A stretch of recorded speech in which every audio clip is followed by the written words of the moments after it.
Yo, welcome to Sig Slayers, the comic signature show, period. I'm Mike the Sig Slayer, chilling with Mark the Honorable Villain. What up, fam? What's up, Mike? I'm excited. I've been waiting to have this creator on the show for a while. Great inker, great penciler, great characters designer, man. Yes, you're absolutely right. Joining us today, we have comic book veteran Bob Mcleod joining us. But before we chat with Bob, please like, subscribe, hit the notification bell, and please comment. All right, our next guest brought us the first visuals of the new Mutants. He's penciled for DC, inked over the greatest artist to ever do it as well. Ladies and gentlemen of the Stash Slam, we bring to you the one and only Bob Mcleod. How you doing, Bob? I'm doing very well, thanks. Well, it's such an honor to have you here with us today. We're going to just dive right on in because we got a lot of great questions to ask. All right. Okay, so Bob, since it's your first time joining us, we'd like to get your comic book origin story. In other words, how did you get your first gig in pro comics? I went up to try to start my career in the summer of 1973 and went to the New York Comic Con and walked in the door to the convention and saw a guy that had been in my high school art class that I didn't know. I recognized him from seeing him there, but I didn't know him. And I just, weren't you in Mrs. Nimitz's art class in Tampa? And he said, yeah, weren't you? And we introduced ourselves. It was Pat Broderick, longtime artist. And so Pat was trying out for the DC apprenticeship program at the time. And he had always wanted to be a comic book artist. I had always wanted to maybe have my own newspaper comic strip or work for Mad Magazine, maybe Walt Disney. I really wasn't a big comic book fan. I was looking at comics as just something to do on my way to do something else. So anyway, I said, well, I'll try for that apprenticeship program too. So I didn't get in, but Pat did. And Pat met, through that apprenticeship going up to DC Comics, he met Neal Adams, who at the time was like the top artist in the business. Everybody respected Neal. He had a lot of influence. So Pat kept telling me, you gotta go up and meet Neal Adams, because I wasn't getting anywhere with Marvel and DC showing my samples. So I was, okay, I'll go up there, and I went up to Neal's studio. And I had sold my car to finance my trip up to New York I'm from Tampa, Florida originally. So sold my car, got to I forget how much money, a couple $1,000 for my car. And I was down to my last $10 at that point. I had spent it all on rent and food and transportation, whatever. I was ready to call my parents and ask for bus money back to Tampa because I just wasn't getting anywhere. So anyway, I went up and met Neal, and Neal looked at my samples,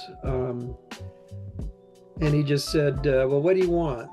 And I said, anything that pays. I just wanted a job. So he picked up the phone and called the production manager at Marvel Comics, John Verporten at the time. And he said, I got a guy here who's got, some art potential, but a lot of lettering potential. Do you need anybody in the production department? And they said, yeah, we could use somebody doing lettering corrections. So I started on Monday. That was like Friday. I started Monday in the production department at Marvel, just doing lettering corrections. Part of my job was to actually tape the page numbers onto the original art. So I figured I really started at the bottom and worked my way up. So I went from lettering corrections to art corrections. But I was right there in the office, so I met all the editors. I could show them my work. I could see all the best art going across my desk to be corrected.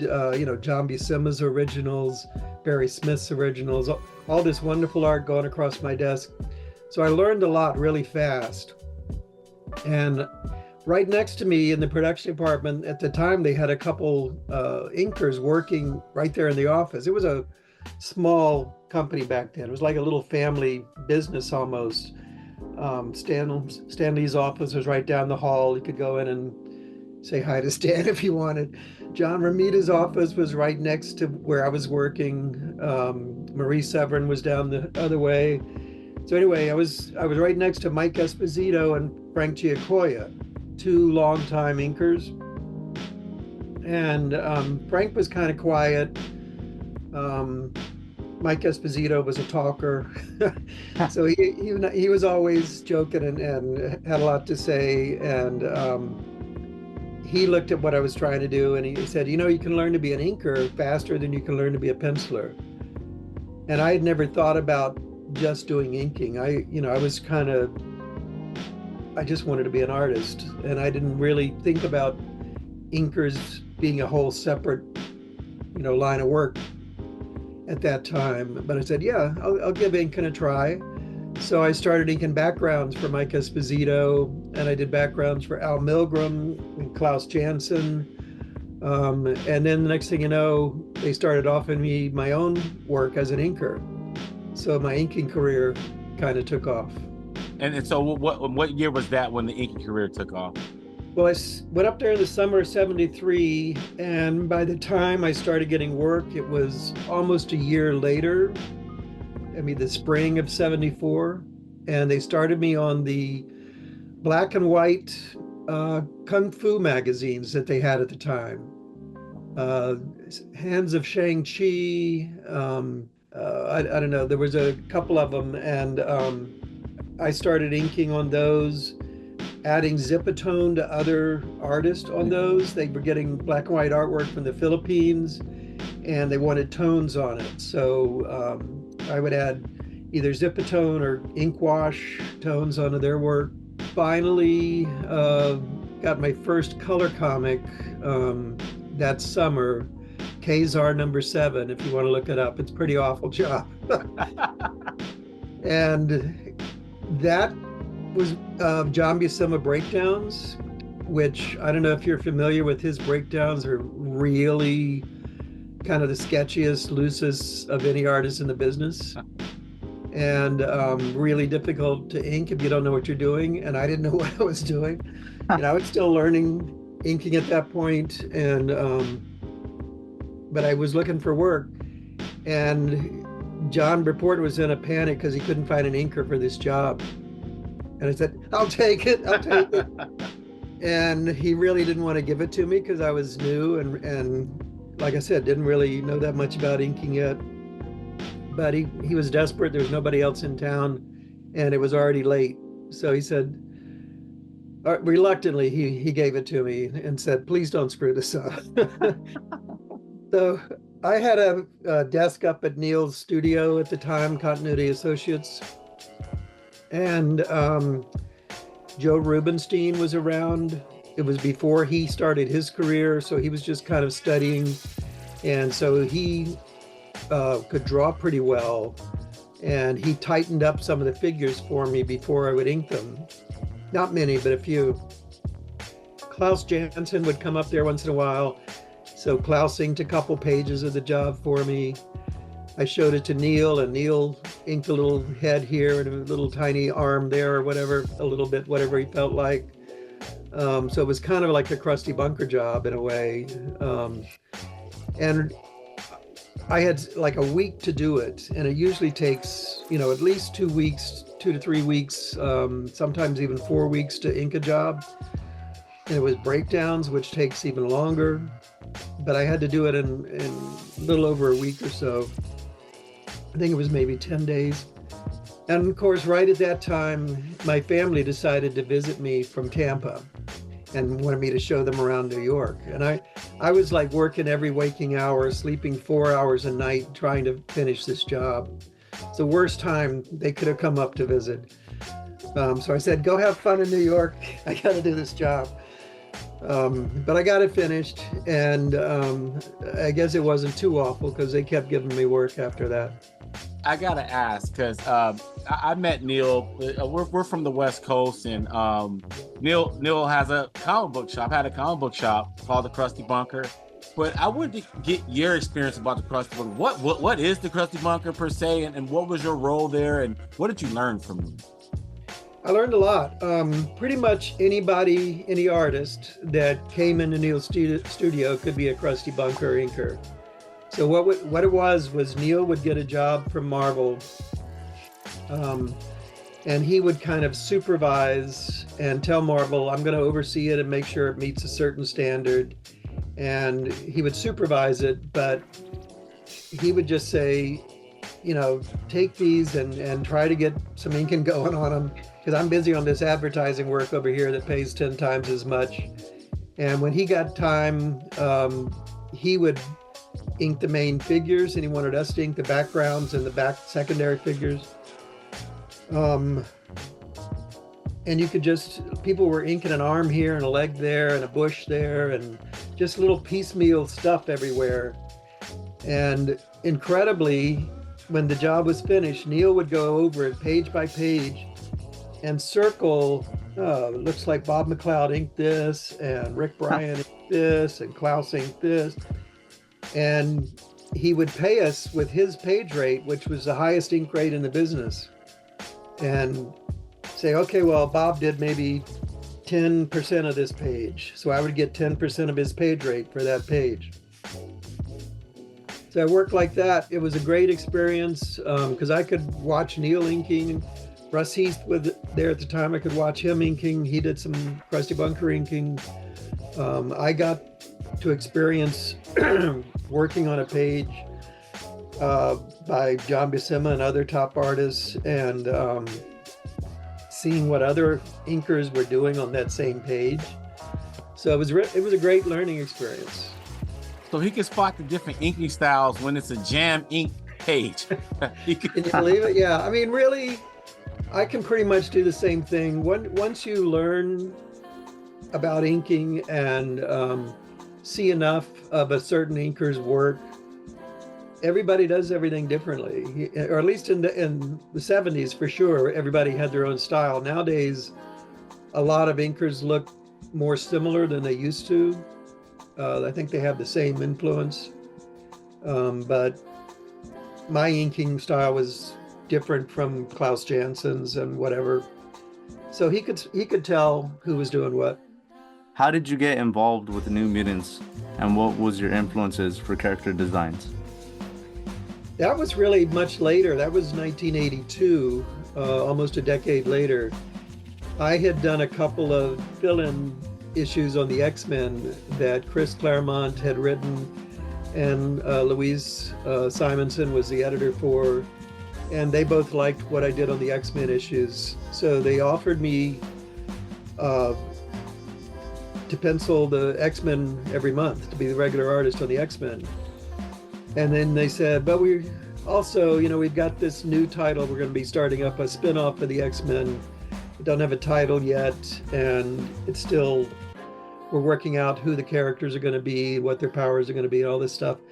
You could be co-creator on that with Chris. So which one would you like to do? I mean, what an incredible offer. I still can't believe to this day that they offered me that. Everybody else must have been out of town and busy on stuff. I don't know, but they made that offer to me, and I really wanted to draw the X-Men because the X-Men was a top book. They were a lot of fun to work on. They were guaranteed good sales. This new project could have gone off the rails and been canceled after a few months. Who knows? So it was a big gamble, but I figured, when am I ever going to get another chance to be co-creator on a new title for Marvel Comics? So I had to take it. So, that's what I did. And Chris and I was living in Tampa at the time. I had moved back from New York to Tampa. And Chris and I talked on the phone a lot. I would come up to New York once in a while, and we'd talk in person. And I just started doing some character designs. I didn't really have any influences for those. I just, thought, well, what should Sunspot look like? Is he going to be a big guy, a little guy? Chris said, let's make him a little 5'6" guy. And he's got a temper, and he's half white and half Colombian. What do you think he should look like? And so I just did some sketches, having him look few different ways. You might have seen my original character designs. He's skinny in one and shorter and a little fuller faced in the other. Just playing around trying to figure out, we didn't know if they were going to have individual costumes or a school uniform. So I did some character costume designs. All of it really kind of quickly. I didn't have, because I was working on something else at the time as well, for money, while we were going through these designs and everything. So I didn't spend as much time on them as I would have liked to in retrospect. It was just, let's hurry up and get this done so we can get this comic book out. Right. And how was it collaborating with Chris Claremont? Was it a plotting situation, or were you only illustrating off of full scripts? Chris was writing plots, but his plots are very detailed. I mean, after I started working with him, I told him, Chris, you're giving me way too much stuff here. I can't fit this into 22 pages or 17 pages, whatever the comic length was at the time. And he said, that's okay. I'd rather give you too much than too little. And so he was fine with me using my judgment to edit it down to fit in the pages that we had. Of course, under their supervision, if I was doing something they didn't like, they would tell me, no, you got to do this or that. But I picked up pretty quickly what they were looking for. And like I said, that wasn't my first penciling job. I had been penciling for a couple years by then. So you learn pretty quickly what Marvel wants from a penciler. And Chris was always very easy to work with. He and I got along fine. He liked what I was doing, and I liked what he was doing, so it was great. Bob, during your career as a penciler and an inker, when you were inking yourself, what was your secret to keeping up with the deadlines, man? Because that seems like it would be excruciating to do both. Yeah, that was the bane of my career, really, the deadlines. I always wanted to pencil and ink my own work, and it's just too much work to do on a monthly basis, in my opinion, to do good pages. I mean, there are artists who have done it. Jim Aparo did it for years on Batman over at DC. Great stuff. But especially because I was a fairly new penciler, it was hard for me because I was still figuring out, well, how do I want to pose their arms? How am I going to twist the torso? What angle am I going to show this from? All of my storytelling things, I was still kind of working my way through, learning on the job, because I had not spent years studying this stuff as a kid. I was learning on the job. I was lucky enough at the time in the 70s and 80s, you could actually get paid to learn. So I was still learning, and that's why I did so much inking over other pencilers, because I just didn't have time to ink my own stuff. So whenever I did ink my own pencils, it was on a fill-in of one issue, or later on I did some 3-issue miniseries that I was able to pencil and ink. Usually the reason I left a series was because I wanted to do my own inking over my own pencils. So that's pretty much why I left the New Mutants, and why I left Star Wars, and why I left Superman, and different things. And is that because of just the creative choices of some of the inking choices, and you wanted to do it a different way, or? You know, maybe because I started as an inker, the inking's always been really important to me. The finished look of the art is important to me. I was more interested in the finished look of the art than the storytelling. I think I'm good at storytelling, but that wasn't my primary thing I liked about doing comics. There's artists like, say, Ron Frenz. Ron really likes doing storytelling. Jerry Ordway really likes penciling stories. Dan Jurgens. There's a lot of guys that get, they're really into the storytelling. And to me, the storytelling was the part of the job I had to do to get to the fun part. I liked posing the figures and doing the expressions on the faces and trying to make my characters have personality. And I like doing lighting. So many of the more of the stuff you do after you've got your camera angle down and the number of panels down and all that stuff. So I'm a huge George Perez fan, and you worked extensively with them during the new Teen Titans era in the 80s. First, what was it like working with him? And second, from your standpoint, what do you think George's impact was on comic book industry? You know, it's funny, George and I started just about the exact same time. I think I was the first person to ink him at Marvel. And this was it was the Kung Fu books, the Kung Fu black and white magazine, Sons of the Tiger. And I got his pencils on that. And before that, he had been like an apprentice to Rich Buckler. So he had just started penciling. And I looked at his stuff and I thought he was the worst penciler I had ever seen. I couldn't believe he had the same backgrounds and the stone wall in every panel, really sketchy, rough drawing. And I can't believe how much George improved over the years and became one of the top pencilers in the business. To have such a rough beginning. But I always enjoyed inking over George. Most of the time when I was inking him, I was doing his breakdowns rather than finished pencils. Very few times inked his finished pencils. And George liked my inking, so he was happy to let me do whatever I wanted to do.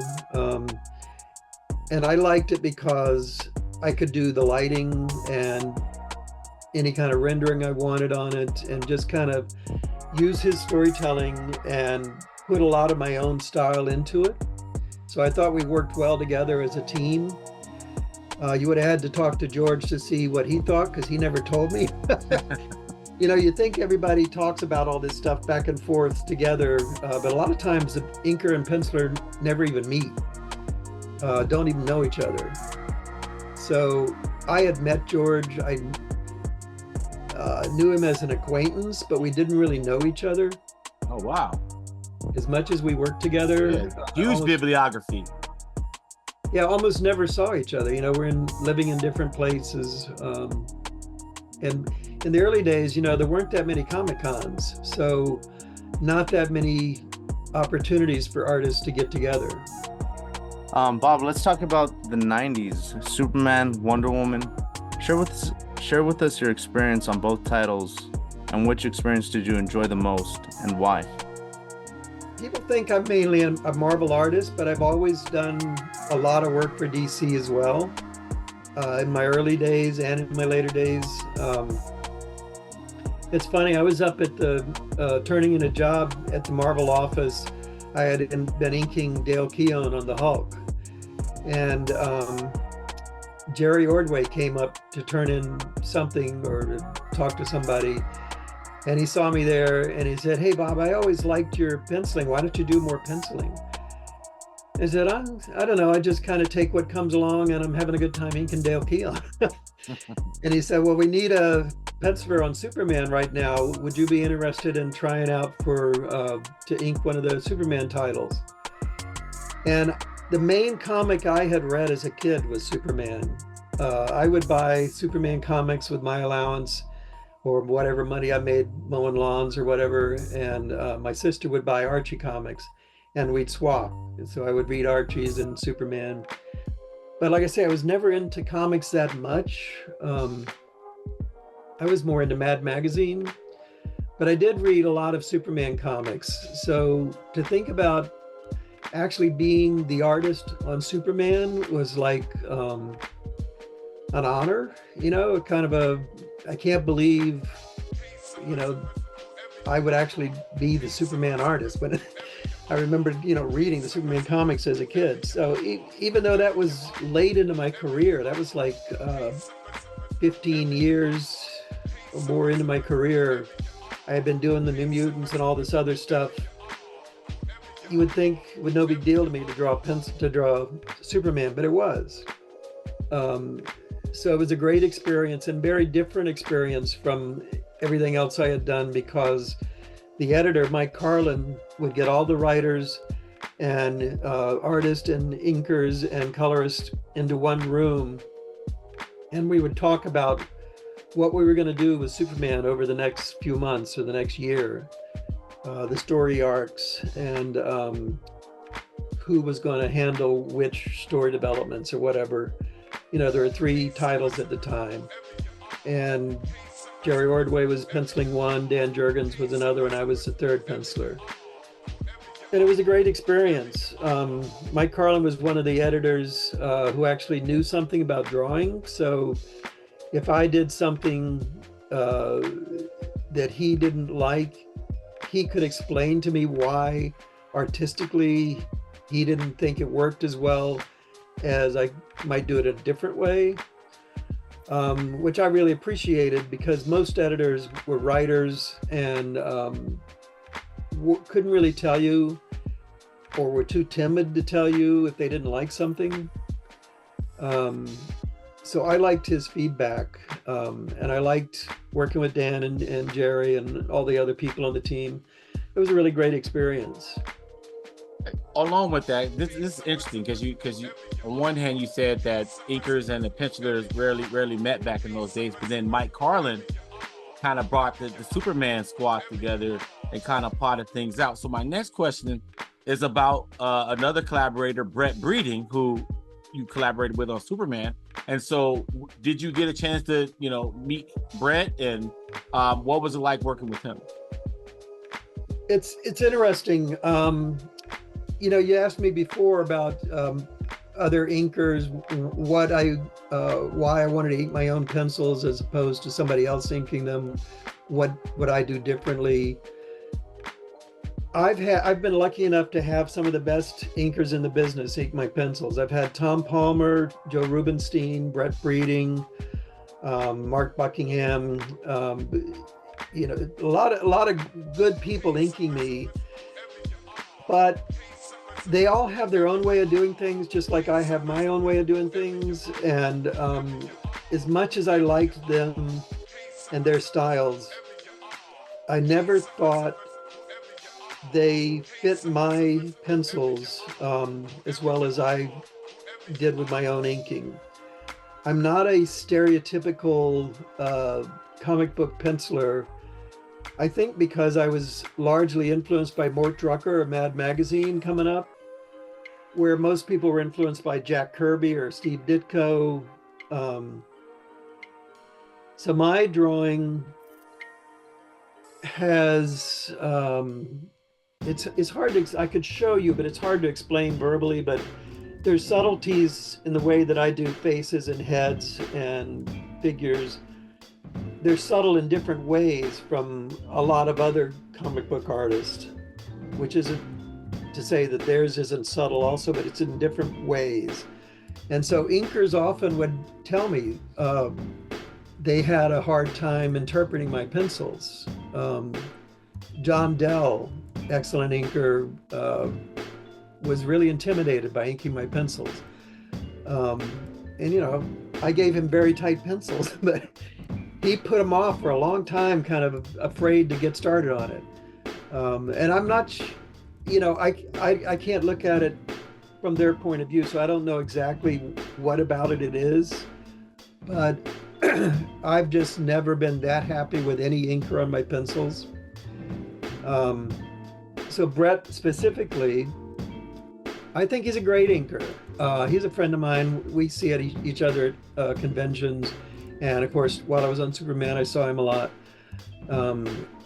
But he and his inking on my pencils, I felt was a little too, what's the word for it? I felt it lacked that subtlety. And I talked to Mike Carlin about it, and Mike agreed with me. He didn't think Brett was a good fit for me. I think Brett's a great fit on Dan Jurgens. I think they work really well together. I think Brett looks good on Ron Friends. A lot of pencilers, but there's something about me. It just wasn't the look any of us were hoping for. I don't know. Again, talk to Brett, see what he has to say about it. But I wanted a different inker. So right about that time, they let me ink a couple issues myself while they did fill-ins to keep everything on schedule. So I penciled and inked 3 issues in a row, 662 to 664. And then they brought on Denny Rodier, who I had seen inking The Demon, and I liked what he was doing on Val Simix on The Demon. So I asked for him, and he was, you know, happy to work on Superman 2. Bob, how has your art process changed? I started out being very influenced by Neal Adams because I was up at Neal's studio, and Neal would do these tiny little, about this big, tiny little layouts for a comic page. He would take a 8.5 by 11 sheet of paper and fold it into 4 sections. So that's how small each section was, and draw a little page on each of those sections. And then he would put them into an artograph, which, if you don't know, that's an overhead projector that can enlarge or reduce. So he would put that up in the artograph and project it onto his drawing paper and enlarge it up to the size of the drawing paper. And so I thought, well, good enough for Neal Adams, it's good enough for me. So I started out penciling that way. But I soon realized, to me, it was like doing it twice. You're drawing this little sketch, and then you're tracing it off and doing it again. And it just took too much time. And it was nice to be able to enlarge or reduce or move something that you had sketched down, but it was just taking me too much time as a penciler to do things that way. So a lot of people like to do lightbox penciling, so they'll sketch it really rough and then trace it on a lightbox. I tried that, and again, I felt like I was drawing it twice. So I just started, I've always been able to draw really lightly. Some pencilers have a hard time with that and have kind of a heavy hand, but I can draw really lightly. So I started just drawing directly on the finished page, very lightly. And as I developed my drawing, I would just get darker and darker. And then I would ink, right over that. Or if I was penciling for somebody else, I didn't like to pin super tight, but I'd finished up tight pencils just right on the same page where I just started laying it out. And I tried, planning the page. I always planned it to some degree, but I tried totally planning the page. And again, it took too long. So when I was rushed on a deadline, I would just start up in the upper left and draw something, and then make the next panel fit with that panel, and make the next panel fit with those 2 panels, and work my way down to the bottom, just making everything fit what I had done before, because it was just faster. I noticed everyone has their own way of getting that layout together. your career, you worked for both major publishers, DC and Marvel, during the prime of comic book sales, like the 80s and 90s. There hasn't been more comic books sold in those 2 decades ever, and I don't think it will ever happen again. And you worked for both during that time period. So from your experience, was there a difference in the way DC and Marvel operated as far as how they did things, as far as the creative process or the editors or so on and so forth? Much more in the 70s than in the 80s and 90s. There used to be a big difference. So DC was there first, and a lot of the editors and artists were older. You know, they were in their 40s and up. And then Marvel came along, and you know, Jack Kirby was an older guy, but they started coming up with a whole new line of comics, and they needed artists for those comics. So they started hiring some younger guys. And it was a small operation, and it was new, and they were trying to be different from DC. And so it was more of a energetic, fun operation, whereas DC was more reserved and kind of serious and kind of looked down on Marvel. It was funny in the beginning. So they're very different companies in the beginning. But then everybody started mixing between the two companies. You know, writers and artists would go over and do a DC job and then come back to Marvel and vice versa. And it watered it down a lot, so there weren't extreme differences. But DC started out always using finished scripts. Marvel, because of the Stan Lee, Jack Kirby team, started using a lot of plots. You know, you've heard about how Stan worked with Jack. So most Marvel writers would write with a plot, which I always preferred because it gave me more control. The artist was much more involved in the storytelling at Marvel than they were at DC. But like I say, after everybody kept going back and forth, all of that changed a lot. DC started hiring younger people. They started using plots once in a while, and then Marvel started using finished scripts once in a while. So they became much more similar over time. By the 90s, no big differences anymore by the 90s that come to mind. I have to ask this. This is more of a lighthearted question for you, Bob. You know, as a penciler, artist, what was the most pain in the ass character you ever had to draw? Well, inking, there's a guy, the Jack of Hearts. You know that character? Oh, yeah. I've never heard of him. He's like a Marvel playing guy. card, you know? Any character with a complicated costume, it's kind of a nightmare to ink and pencil. Star Wars, the robots, C-3PO, that guy's a pain to draw. Because he's not your standard robot. He's got a man inside this suit. So the proportions are different. You know, the waist is thicker and everything because it got to fit a guy inside there. And then he's got all these wires at his joints. He's just really complex, you know, so designing him for a movie is one thing, but then when you have to draw him panel after panel in different poses from above and below, and you know, he's tough. C-3PO, I like that. He's a pain in the butt in the movies and the draw. Yeah, you know, he's got these circles in his stomach. So you got to get out your circle guide and do all these little... Bob, another fun question. At conventions, which one of your projects do you get the most signature and sketch requests from? Well, obviously, I get a lot of New Mutants #1. Yeah. That's probably the most comics I sign are New Mutants. But people bring me everything for my whole career, really.